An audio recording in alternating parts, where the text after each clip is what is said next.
മുതിർന്ന നേതാക്കൾ CPM വിട്ടത് അർഹിക്കുന്ന ബഹുമാനം ലഭിക്കാത്തതുകൊണ്ടാണെന്ന് ദേവികുളം മുൻ MLA S. രാജേന്ദ്രൻ 24-നോട് പറഞ്ഞു.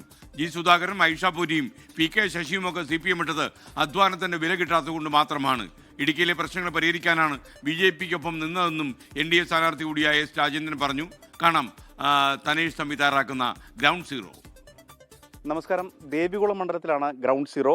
3 തെരഞ്ഞെടുപ്പുകളിൽ അരിവാൾ ചുറ്റിക നക്ഷത്ര അടയാളത്തിൽ മത്സരിച്ച് വിജയിച്ച S. രാജേന്ദ്രൻ ഇത്തവണ താമര ചിഹ്നത്തിൽ മത്സരിക്കുന്നു എന്നുള്ള പ്രത്യേകതയാണ് ദേവികുളം മണ്ഡലത്തെ ശ്രദ്ധാകേന്ദ്രമാക്കുന്നത്. എന്തായാലും അദ്ദേഹം ഇപ്പോൾ തെരഞ്ഞെടുപ്പ് തിരക്കുകൾക്കിടയിൽ നമുക്കൊപ്പം ചേരുകയാണ്. എങ്ങനെയുണ്ട് ദേവികുളം മണ്ഡലത്തിൽ സാധ്യത? സജീവമായി ഉണ്ട്. വ്യത്യസ്തമായ മനോഭാവം, ചിന്ത, ഒരു മാറ്റം ആവശ്യമാണ് എന്നുള്ള ചിന്തയുണ്ട്. അത് ജീവിത അനുഭവങ്ങളിൽ നിന്ന് സമ്മതിദായകർക്ക് വോട്ടർമാർക്കുണ്ടായിട്ടുള്ളതാണ്.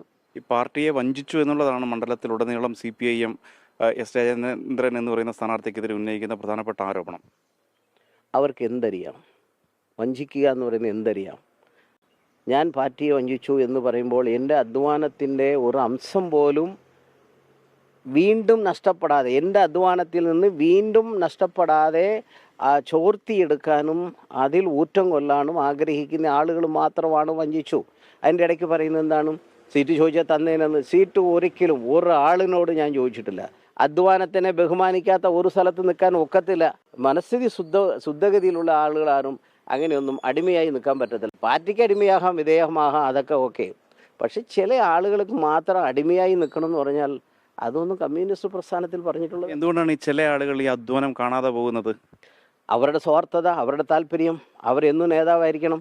സംസ്ഥാനത്തിന്റെ പല ഭാഗങ്ങളിൽ CPIMന്റെ പ്രധാനപ്പെട്ട സ്ഥാനങ്ങളിരുന്ന ആളുകളൊക്കെ UDFലോ അല്ലെങ്കിൽ BJPയിലോ ഒക്കെ മത്സരിക്കുന്നത്. എന്തുകൊണ്ടാണ് CPIMനകത്ത് ഇങ്ങനെ സംഭവിക്കുന്നത്? ഞാൻ പറഞ്ഞല്ലോ, ആർക്കും ഇപ്പോൾ എന്ത് അധ്വാനം ചെയ്താലും ഒരാൾക്ക് അതിനെ വാരിക്കോരി കൊടുക്കണമെന്നില്ല. അവരൊന്ന് റെസ്പെക്റ്റ് ചെയ്യണ്ടേ? ജി സുധാകരൻ്റെ വീട്ടിലൊരു രക്തസാക്ഷി ഉണ്ടായി. അത് ആ പാർട്ടിക്ക് വേണ്ടി ഉണ്ടായത് ബഹുമാനം ഉണ്ടാവണം. അതിലൊന്നും നിർബന്ധമുള്ള കാര്യമാണ്. ഐസപ്പോറ്റിക്ക് വക്കീലായിരുന്നു. അവർക്ക് അങ്ങനെ രാഷ്ട്രീയ രംഗത്ത് വരണമെന്നില്ല. പക്ഷെ വന്നു. അവരുടേതായ ഒരു സേവനം ഇല്ലേ? എന്തുകൊണ്ട് അവരെ നിർത്തി? പാർട്ടി മുമ്പോട്ട് പോകണം. അതിന് നിന്നല്ലോ. മുമ്പോട്ട് പോയി എന്ന് തോന്നുമ്പോൾ അടുത്ത ആളങ്ങ് വെക്കുക. ഇവർക്ക് സ്ഥാനം വേണമെന്നല്ലല്ലോ സഹോദരി പറഞ്ഞത്. സഹോദരി പറഞ്ഞത് എന്താണ്? അവരെ ഒരു റെസ്പെക്റ്റ് വേറെ ഒന്നും വേണ്ട. PK ശശിക്ക് അത് തന്നെ, അൻവർക്ക് അത് തന്നെ, എല്ലാവർക്കും അത് തന്നെ. ഇപ്പം ഞാൻ മാത്രമാണല്ലോ UDF പോകാത്തത്. ഞാൻ UDF പോയിരുന്നെങ്കിലോ ഇവിടെ UDFൻ്റെ സ്വാതന്ത്ര്യമല്ലേ? അതാണോ? എനിക്കത് വേണ്ടെന്ന്. എനിക്ക് അങ്ങനത്തെ ആഗ്രഹമല്ല. ഇവിടെ ചില പ്രശ്നങ്ങളും കൊണ്ട്, മൗലികമായ പ്രശ്നം. 4 വട്ടം എനിക്ക് വോട്ട് ചെയ്തവർക്ക് വനവുമായി ബന്ധപ്പെട്ട പ്രശ്നമുണ്ട്, ലയത്തിൽ താമസിക്കുന്നതിൻ്റെ പ്രശ്നമുണ്ട്, ജാതി സർട്ടിഫിക്കറ്റിൻ്റെ പ്രശ്നമുണ്ട്, ആരോഗ്യ മേഖലയിൽ പ്രശ്നമുണ്ട്, ഗതാഗതത്തിൻ്റെ പ്രശ്നങ്ങളുണ്ട്. ഇതെല്ലാം ഇടപെടണമെങ്കിൽ കേന്ദ്ര നിയമം ഭേദഗതിയിലൂടെ മാത്രമാണ്. അത് മാറ്റാൻ വേണ്ടി ഞാൻ MLA ആയാൽ മതിയെന്ന് വെച്ചാൽ MLA കൊണ്ട് എന്ത് ചെയ്യാനാ? പറ്റത്തില്ല. അതിന് കേന്ദ്രം തന്നെ ഇടപെടണം. അപ്പോൾ അവർ നമ്മളോട് പറയുകയാണ് ഞങ്ങൾ മാറ്റിത്തരാം, നിങ്ങൾ നിന്ന് കൊടുക്ക്. അപ്പോൾ അതിന് ജയപരാജയങ്ങൾ അപ്പുറത്ത് മത്സരം ഓക്കെ നടത്താം. അപ്പം നമുക്ക് തന്ന ഉറപ്പ് അവരും നടത്തണം. അത്രയേ ഉള്ളൂ.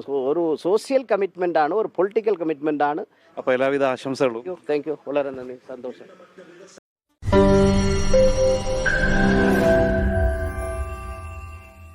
ലോകത്തെവിടെയായാലും ഏത് സമയത്തും 24 വാർത്തകളും ഓഗ്മെന്റഡ് റിയാലിറ്റി പാക്കേജുകളും എക്സ്പ്ലെയിനറുകളും വിശദമായി കാണാൻ ഞങ്ങളുടെ YouTube ചാനൽ നിങ്ങൾക്ക് സബ്സ്ക്രൈബ് ചെയ്യാം.